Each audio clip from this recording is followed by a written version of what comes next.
If you haven't heard about Anchor, it's the easiest way to make a podcast. Let me explain.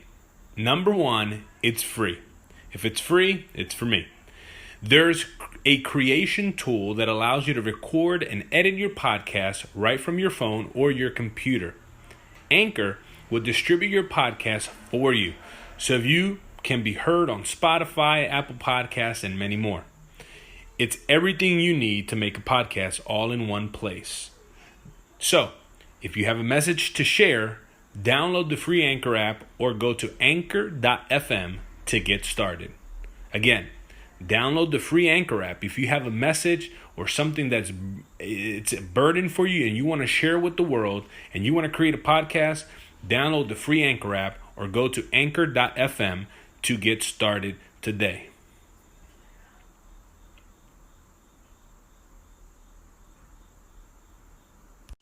My name is Jose Vargas, and I am on a mission to help you create breakthroughs in your personal and professional life so that you can grow and lead your life with excellence. Welcome everyone to the Jose Vargas Show. This podcast was created for leaders to help leaders strategize to create breakthroughs so that you can lead yourself and others effectively. I am your host, Jose Vargas. Thank you for listening. Listen, we've been on a growth journey together throughout this show over the last few months. And by the way, thank you for listening every single week for those of you who've been listening and joining me on this journey of growth and leadership. And if you've been with me from the beginning, and if you're sticking by, I know that you're getting some value out of this show. And if you are, can I ask you for a favor? Would you leave me a review wherever you listen to podcasts so that I can hear from you, number one, and so that this show can begin to rank up higher in the podcast world. And if this is your first episode, I want to welcome you. I want to thank you for joining me, and I hope that you will hit the subscribe button and that you'll get some value from this show. I've been sharing with you things that I've been learning along my journey in life and things that I'm continuing to learn that makes my life more fulfilling and helps steers my life in the direction that I want my life to go. And I believe that these principles that I'm sharing with you will help you as well in your life and in your leadership as you're leading your life and your organization. And this episode is no different. Today's topic is one thing that I've been thinking about and to continue to learn so that I can continue to be a leader worth following. And I believe it's a topic that you need to be reminded of as well. In this episode, I want to talk about the importance of asking for help. Surrounding yourself with the right people, why we need to do it, and what happens if we don't position ourselves next to others who will help us, who will support us, who will tell us the truth, encourage us along the journey called life. All right. So, years ago, I heard this quote from a distant mentor. I never met him, but I enjoyed his teaching from afar. His name was Jim Rohn. He said that you are the average of the 5 people that you spend the most time with. You are the average of the 5 people that you spend the most time with. I'm sure you've read this on Instagram or Facebook. You've read this, and that was Jim Rohn who said this. And if you think about it, that's very true. When you hang around with someone long enough, you start to pick up their mannerisms, their language, their culture, their habits, and most importantly, you start picking up their mindset. So as leaders, we must not only, number one, surround ourselves with the right people, but number two, we need to ask for the help of those right people when the situation calls for. So let's look at why we don't ask other people to help us. Let's say we need to accomplish a goal or we need to solve a complex problem in our personal lives or even maybe in our organizations. Why don't we like to include other people in the process of solving that problem or reaching that goal? I think there are a few key reasons, and I'm going to give you some right now. Number one, I think that some of the reasons that we don't ask for help is, number one, we've been hurt by the past, or we've been hurt in the past. So perhaps you've been betrayed by someone you trusted, or that person left you feeling like you can't really trust other people. They backstabbed you, they betrayed you, they told on you, you shared with them a secret, and yet they shared it with someone else. I get it, right? And trust is critical if we are to have a flourishing, meaningful relationship. But just because someone failed us in the past shouldn't allow us to shut the door and isolate ourselves and prevent ourselves really from flourishing into the leaders who we're called to be. You will be burned. I will be burned. But let us not allow it to stop us from pursuing meaningful, close relationships. And most importantly, asking for help when needed from those close relationships. Another reason I think we don't ask for help is number 2, that we're afraid. We're afraid to be perceived as weak.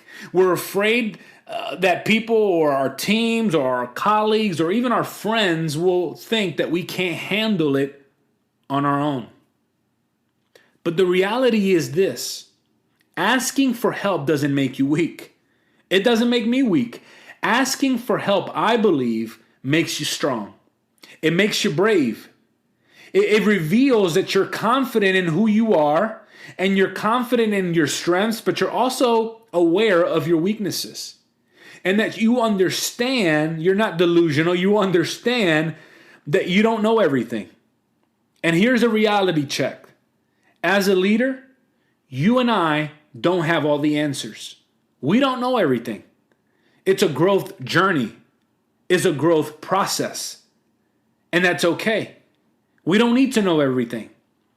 The people we lead understand this fact. I was recently watching an interview with Bill Gates, and he is literally one of the most influential men on earth. Whether you love him or you hate him, he is still one of the most influential men on earth. And he said something as I was watching him, and he said, as he seeks to learn more about health, global pandemics, global warming, medical breakthroughs, trying to find cures, he surrounds himself with professionals who can teach him. Professionals who he can go to and rely on. Some are younger than he is, some are older than he is. And he goes out of his way to read binders and binders of information, not just books, but binders of information. Why? Because he understands that he needs the help of other people if he is going to grow, if he's going to solve problems, if he is going to lead in this new arena. And the same is true for you and for me. Let's not allow fear to hold us back from asking for help. I think the third reason that we're afraid to ask for help is because we're made to believe that we have to have all the answers, especially today on social media. Everybody has a solution to everything. And so as leaders, you don't need to know all the answers. Let me just break that to you. Let me give myself that advice, right? We don't need to know all the answers, but you must surround yourself with other people who know what you don't know. As a leader, you have to surround yourself with people who are strong in areas that you're weak in. Larry Robertson describes our human interdependency in the context of nature as he explains the Aspen Effect and the ripple effect and what they mean for us. This is what he wrote. He said, "The Aspen Effect draw its name from the fact that a stand of these beautiful white bark trees with their quaking green or in the fall golden leaves look like a lot of little tiny trees that are hanging together. Typically, there are about 100 aspen trees standing together. They need one another to protect against the elements and to foster their well-being. Sometimes a stand can number in the thousands. The thing is, there are not 1,000 trees. There are not 100 trees. It's actually all one organism. You don't see it on the surface, but underneath, their root systems are connected. They are actually sharing nutrition, but also the anchorage in the earth to protect themselves from the elements. It's that hidden connectedness that exists in an aspen stand that I use to describe not just what can happen as a leader built a community and built out into the ecosystem, but what actually must happen. This doesn't mean that you can't lead your organization successfully for a period of time without that interconnection and interdependence on others, but inevitably, That link is the thing that keeps you strong. That's the thing that allows you to weather cycles. That's the thing that allows you to anticipate that interconnectedness underneath. And as leaders, I think that's so important. That's a powerful illustration of how we, and not only we should, but we need other people. And I believe that when God looked at the first man, Adam, he said, it's not good for man to be alone. I will make for him a suitable helper. In other words, it's not good for human beings to be alone. It's not good for you and I to be alone. We were designed to live in community. We were designed to thrive in community. You weren't designed to thrive alone. As a matter of fact, if they put you in an island all by yourself, you wouldn't be able to survive long. Despite the popular show that a man survives on an island all by himself, right? You would need resources and you would need the help of other people. We need each other to survive, and not only survive, but we need each other to thrive.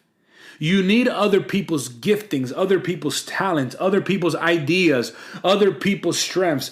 And on the flip side of that is they need yours as well. They need your gifts. They need your talents. They need your ideas. So we need each other in order to thrive. Years ago, I used to work at a police department, a little mini correctional facility for those of you who are envisioning this, or where inmates were held temporarily. It was called City Lockup. And we had about 30 different cells or 40 cells, something like that. I don't really remember. But the point is that each person were placed in their own cell temporarily. And they were okay because they knew that they were placed in that detention cell temporarily. They were going to see a judge in the morning, or who was going to determine the outcome. Were they going to go free, or were they going to go to a correctional facility? And the point that I want to make in bringing that up is this. That the reason that they were comfortable in their tiny little cells is because they knew that it was temporarily. But when an inmate is placed in isolation for long periods of time, it's probably one of the most devastating psychological punishments that you can give a human being. I know a few people who were unfortunately in prison and who were in isolation. And they said too that it was the most devastating psychological punishment. It literally breaks you down as a human being. Because we weren't designed to be isolated. We weren't designed to be alone. We weren't designed to tackle problems and situations alone. Yet somehow we tend to believe that we can isolate. We tend to isolate, right? And here's a fun fact about me. I love speaking. I love presenting in front of people. That's one of my gifts, one of my talents. I love it. It brings me joy. I love empowering people, adding value to people. But after I finish speaking, I want to go home. I want to go to my room. I have a tendency to isolate, to go by myself, recuperate, replenish, refresh, right? Now, I'm not saying that that's a bad thing, but I literally force myself to go out sometimes and interact with other people because it's not good for us to be alone. Now that we are hopefully breaking the COVID lockdowns, we understand this. We crave to be with other human beings. We crave to laugh and to have a good time and to create memories with other people. A child that is born, right? That child needs food, water, shelter. But guess what? It also needs the touch of another human being. And if that's true for a child, if it's true for an inmate, it's true for you and for me as leaders. And what happens when we fail to surround ourselves with the right people and ask for help? When we isolate ourselves, we are walking in dangerous territory. Oftentimes, I believe that we as leaders fall into the traps or to the trappings of this world, whether that is temptation, whether that is pride, whether that is arrogance or ego, whether that's moral failure. We fall flat on our faces and we cause pain to ourselves and to the people that we love the most. And I believe it starts when we begin to isolate ourselves. Now, I want to share this with you. You and I become a target when you begin to isolate yourselves from other people who can help you. You become a target for discouragement. You become a target for unproductivity, for burnout. I was watching a program some time ago, and there was a group of gazelles just hanging out eating, and all of a sudden, as they were chilling and they were eating their little grass, some hyenas started to strategically plan their defeat. And they started to chase these gazelles, right? All of a sudden, the gazelles saw these hyenas coming, and they started running. They started dispersing. Now, the hyenas, being pack dogs, they started to chase the gazelles, and as the gazelles, they began to disperse from the flock, and as they began to disperse from the flock, they began to remove themselves from that community. They began to remove themselves from the very thing that would protect them, which is each other, and they began to isolate themselves as they began to run for their own lives, every gazelle for themselves, and all of a sudden, the strategy of the hyenas worked.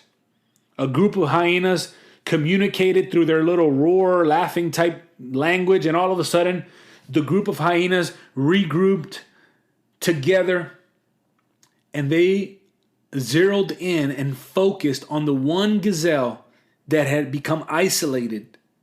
And every single one of those hyenas began to focus on that one gazelle that became isolated. And let me just say this, it didn't end well for that gazelle. And the point is this: when we isolate ourselves as leaders, we become, number one, we become targets. And number two, we become vulnerable for us to be less than our best. And if we're going to maximize our leadership and maximize our potential and maximize our impact in our homes, in our organizations, in our communities, whether you're a leader in whatever capacity you are a leader in, if you have influence, you run the risk. And let me just say that you and I cannot afford to isolate ourselves. We need each other. We need other people. And here's what we need other people for: to share ideas with. We need other people to share our victories with. We need other people to share our defeats and our weaknesses, our losses with. We need people where we can cry to, who we can share our losses with.